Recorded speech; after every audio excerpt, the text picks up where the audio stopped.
Darth Vanquish writes, at what point in the process is a score composed, before or after filming? It really depends on the film. There are. I know there are some movies where the composer composed all their score before they even started shooting a film. For the most part, you know those classic scenes of John Williams standing in front of an orchestra with giant movie screens. Like a lot of times they will see the footage and then compose, and that's the way it should be done, really. Then they'll compose the movie to. What was the name of the composer who just died recently in a plane crash? He had done all the music ahead of time for Antoine Fuqua's next film. Yeah, Jerry Goldsmith. Thank you. Yeah. James Horner. Horner. Sorry, Jerry That's Goldsmith. better. It was Sorry. James Horner. Yeah. Yep. I just assume anything Schnepp says is correct. I was wrong that time. No, but it was Thank you, James Horner. Dennis. Like he actually, Antoine Fuqua came out and revealed that James Horne's assistants and staff had composed all this music for Antoine's next film in advance. So that's kind of cool too. But I think for the most part, they see the film happening and they score it appropriately. Do you guys know of it happening? I just remember Antoine saying, "I don't know if I'm going to use it." There's no way to make notes once here I'm done. Right, and one of the coolest DVD, Blu-ray extras you'll ever see is when it for example, it's John Williams composing too. When you actually see them in the room looking at the footage composing it, it's pretty cool. It's also done ahead of time. Sometimes it's done specifically. Someone will output these 3 sequences, which will be scored to picture, and then the rest of it is just incidental music that will then be placed in by the editor. So there's also temp music that while you're editing a film, you'll put in all this different temp music from all these different movies to establish the theme and tone. Then you give that to your composer, and they kind of use that as a basis of a jumping off point. So there's all these different ways to do it. I mean, I think it depends on the film that you're making. Now, I don't think Antoine Fuqua should be beholden to anything Horner did. He's not. But it really would be cool if Fuqua can find a way to incorporate what Horner did in advance into the next film. I think that would be kind of nice, pretty cool, without having to use the whole thing or be beholden to it. All right, what's up? Abe Gonzales writes, movies you recommend to watch with a date. # help me out, guys. Comedy.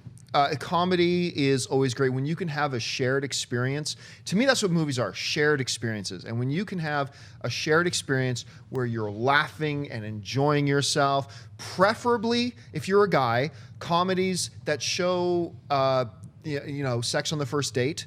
That's always good. Plant that seed. You know what? I've always said this. Tell me, I've always heard a lot of people say that movies on a first date aren't that of a good idea because you can't talk, you're just sitting there. I completely disagree. And here's where a lot of people make mistakes with their first dates with movies. They go to dinner, then they go to the movie. I propose completely the opposite. You go to the earliest screening that you can, and then you do dinner. Why? You've gone to the movie, you have that shared experience, and now when you go to dinner, no matter how awkward or weird your first getting together on a date might have been, now you've got a shared experience. You can talk about that movie. You can share favorite moments, and it's a great starting point. So my recommendation for a first date, a comedy, probably a romantic comedy. Those are my favorite movies in the world, but they're great date movies. And then see the movie first, and then go out to dinner. Mark, as an experienced, published author on all things relationship advice, what are the best movies to see on a date, and what order should those things be? Go Big or Go Home, The Notebook, Date 1, throw the rain at them. They're going to start crying afterwards. They'll be helpless in your arms. Or I go the other way. I go horror. Horror's also pretty good. Yep. But don't do gross out horror. Don't do Saw. Don't even do Exorcist where there's a bunch of pea soup Hostel? everywhere. You don't Hostel? Do not do Hostel. Hostel. No. Do not do Human Centipede unless she's that kind of broad. What you do is you do a Paranormal Activity, something like that, where there's a lot of jump scares. Things go bump in the night because then she gets scared right into your arms. What do you think, Schnepp? Yeah, I mean, I would go with a film that is really well thought of. I'd go with a classic film. I'd take her to Beverly Hills Cop. Yeah, Beverly Hills Cop 3 with Eddie Murphy. I'd take her to go see Bowfinger, one of the greatest comedies ever made. That's I would take them to see a classic film, either comedy or a classic regular film, but go to a revival house. It's because going to see a brand new film with someone that you don't know very well, they could actually hate that film. But it's a better gauge of character if you're going to see a film that you love, that's been a test of time, and if they absolutely hate it, don't go on a date with them. I used to think it was impossible to go wrong with the Muppets.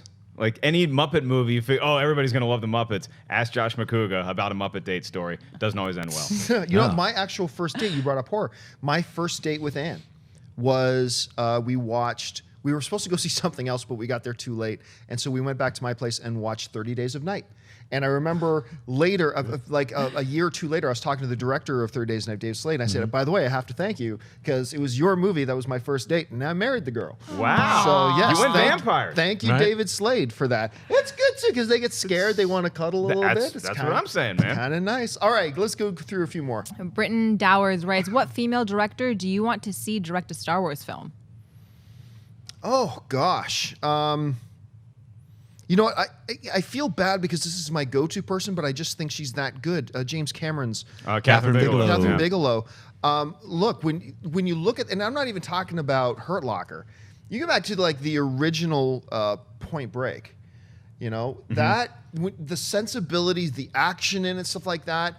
The fact that she can do Academy Award-winning stuff versus action and things like that. I would go for Catherine Bigelow. What about you? I throw my buddy who I actually met through what was AMC Movie Talk, Lexi Alexander, because she can do action. I love Lexi Alexander. Well, I want to see what she can do in like a sci-fi outer space film. I don't know that she would ever want to do a project as big as a Star Wars, but if she's up for it, I'd love to see the movie. Punisher Warzone, Yeah. I still think is criminally underrated. I loved Punisher. And she could do like a bounty hunter-y kind of like maybe that's the vision of Boba Fett that we get to see standalone is Lexi Alexander's. Well, version. Lexi It'd be cool. Alexander just directed a bunch of episodes of Arrow just for this brand new I season. didn't know that. Yeah, so she's on that radar, and everyone really appreciates the Punisher Warzone. So I would nominate both of those gals. All right, what's up? Darren Shaw writes, if you guys could choose any property for a remake, what would you choose? I think I've said this before, but I'll say it again. Megaforce. Megaforce. Yes. Life is like a wheel. It I all like comes around. Megaforce should be remade. I'm going to go back to our mailbag and say Battle Beyond the Stars and Krull, son. Yeah, What's up? You've been campaigning for that. I am. one for a while. Yes, yeah, absolutely. I'm going to make it happen. Some producer out there do that. Oh, another one I've also said before, but I'll say it again. Mystery Men. I actually, scratch that. I want a sequel to that. I don't want to remake. I Yeah, want a sequel would be great. Oh. 15 years later. with that same cast. Look, and Hank Azaria's got some availability in his schedule. they're all there. They're all there. Yeah, I would say The Last Starfighter, or because it's a Oh, movie. yes. It's a movie Yeah. I've never seen, so I'm not beholden to the original one that much. But the premise of it just sounds so amazing. In a kind of a similar vein is War Games, which is where Do you want to play a game? It's such a dated movie You haven't because seen of the it? technology. You should see it. No, It's I've really seen War fun. Games, Okay. but it's something where you could have a lot of fun updating that for modern times. It's so Definitely. funny today watching that, seeing Matthew Broderick take his phone. Like a lot of you youngins won't remember this. Take his phone and have to put it on the modem, Right. Because it wasn't even really cabled into the computer. It had to through audio. It had to hear the, and that's how it transmitted data. And that's how he was starting nuclear Back war. in my day, we had Yeah. to earn our hacks. Here's another one, The Black Hole. I know they were talking about they doing that talking with about? They were Disney, and planning it on was the that. guy who directed Tron, but that kind of floated away. I still would love to see a modern retelling of that film with the effects that we can do now. It would be fantastic. Except replace the 2 hovering droids with BB-8s. There there you go, Disney. No. I There you like go. those. Maximilian and Vincent, man. Those All right, are cool what's next? robots. Jeremy Gold writes, do you guys think we'll ever see another Monsters, Inc.? If so, will we see Boo? I always thought the way Monsters University should have ended, and this would have been tears and smiles and joy to a whole new level. I always thought Monsters Inc. should have ended. And it was great, the montage about where Sully and Mike, how they went through their careers in a really quick 2-minute montage. I always thought it would have been great if Monsters University ended with Sully and Mike talking to Boo, getting ready to go to college. And it turns out that the whole movie was them telling her their stories of college. I'm getting goosebumps thinking about it. How sweet would that have been? I do not think we're going to see another Monsters, Inc. I wouldn't mind another Monsters, Inc. Monsters University wasn't as good as the original, but it was still, I thought, very charming. I enjoyed watching it. And I would be up for another one, but they've got, now that they're open to sequels, I mean, they're talking Cars 3 and New Incredibles and all the original stuff they want to do. I wouldn't mind one, but I don't think we're getting another one. It's a crime that we're having a Cars 3 instead of a Monsters Inc. 2. I mean, Monsters already have Inc. Monsters Inc. I know, but it was like it wasn't a proper sequel. prequel, It's a prequel. So I want to see Monsters Inc. 2. I don't, I know you guys got your car ride and everything. Monsters Inc. is incredible. You sell a lot more toys with all the monsters than your dumb cars. So I don't know why Monsters Inc. 2 is not on the slate. It should be. That's it. Is like Sully and Mike are such like marketable characters. I think you're definitely going to get a sequel at some point down the road. It might be 10 years down the road, but like you said, John, Pixar is now open to sequels, and boy are they ever. They're just the floodgates are well open. We're going to get a sequel to Monsters. It's going to take place after the original Monsters Inc. The one thing that does work in the favor of a possible third Monsters movie is that Pixar is now upping their production schedule to doing 2 films a year as opposed to 1. So I guess that works in its favor. And your idea that you just said is a great idea. They could do something with her going off to college. They could just use They that. did it with Andy. Why not do it with They Boo? better do that before they do Planes 4 or something.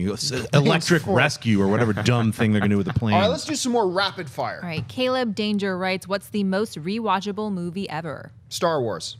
I'll go a different one. Back to the Future. Oh, yeah, that's a good one. I'm going to say Dune. Just All right. kidding. What's next? That guy, Stephen Charles, writes, have you heard anything about the Lethal Weapon reboot with Chris Hemsworth? I've only heard it as terms of concept. I've never heard anybody from a studio tell it to me. I hear these rumors going around. To me, it's an interesting idea. It's an interesting idea. I might be into it depending on how they approach it. Yeah, and if you throw Ice Cube in there as Murtaugh, because he just has that permanent, I'm like 3 days away from retirement face, let's make that movie. Chris Hemsworth and Ice Cube. Yeah. Chris Hemsworth could be Mel Gibson's kid. Right. Right? Oh, okay, yeah. So instead of a pure reboot, kind of a Offspring. and Ice Cube would be Murtaugh's kid. All right, because it's such a small universe. That's right. All It's right, like the 2 more Skywalker really clan. quick. Everything's All right, connected. Jake Silva writes, I would love to see Matthew McConaughey in a DC or MCU movie. Do you think it'll happen? Oh, there's been talks for a while that he was going to be in a DC film. There's, I think a word came out that he got offered for both, but we haven't heard anything kind of materialize after that. I wouldn't be surprised at all if we see him pop up in a DC movie. Yeah, we were throwing that around a couple months ago, like him being Adam Warlock could work out. I don't know. He would be great in any of those roles. Yeah, I even remember hearing rumors that he might be up for Doctor Strange. That didn't happen. I think if it happens, it'll be a DC movie. All right, last question of the day. April 14 birthday, right? So what is an underrated movie you think isn't appreciated? I mean, well, by definition, any movie you think is an underrated movie means it's not getting appreciated enough. I mean, I still, it depends on how far back. We could sit here and list off millions of them, I guess. Look, the one I usually go to, because I know the vast majority of people out there still have not seen it, I think is the new Princess Bride, Stardust. Is it as good as The Princess Bride? No, nothing ever will be. But I love Stardust, and I think more people need to see it. Directed by Matthew Vaughn. Oh, right. I cherish that movie. It's one of my favorite Robert De Niro performances the last 10 years. Such a actually, surprising role for him. such a surprising role. So I would say, now I could list off 1,000 of them, but the one I'm going to pull off the top of my head is Stardust. Yeah, when spoof movies were at their peak, at their height was the 1980s. You had Airplane, then you had The Naked Gun. A movie that came out in between both of those movies that's actually funnier than either one is Top Secret, starring a young Val Kilmer. If you've never heard of it, check it out and enjoy laughing hysterically for the next 2 hours. Latrine! Yeah. I'm going to go old school. I'm going to say Once Upon a Time in the West, starring Charles Bronson and Henry Fonda as the bad guy. One of the greatest scores by Ennio Morricone, and you've got to see it. Just watch. It's slow, and the whole thing about it is you got to relish the slowness. That the whole beginning sequence is 10 minutes, and it's just 3 bad guys waiting for waiting for the train to come. And it's some of the greatest cinematography that you're going to enjoy. So that's the one I would really push hardest for you guys to see. Are there any yaks in it? There are pigs that are stoned. They're pigs. Ashley, what's a movie that you would say is a movie that you really like, but you don't think gets the love either from people you know or doesn't get the love from other people oh my that gosh, you think it deserves? I'd probably have to think about that instead of reading your Twitter questions. You've been busy reading the questions. I have been. You guys, I can answer for Ashley. I'm Yeah, going to say Panic Room because Jared Leto's in that. I'm going to say Chapter 38 because Jared Leto's in that. I'm going to say another movie. I'm going to say Lord of War. 5 Seconds to Mars or whatever the name of his band is. Right? 30 seconds. 30 seconds. Get with it. Get with your Jared 30 Leto seconds for a trivia. while. 48 minutes to Mars, the Jared Leto soundtrack, 48 minutes to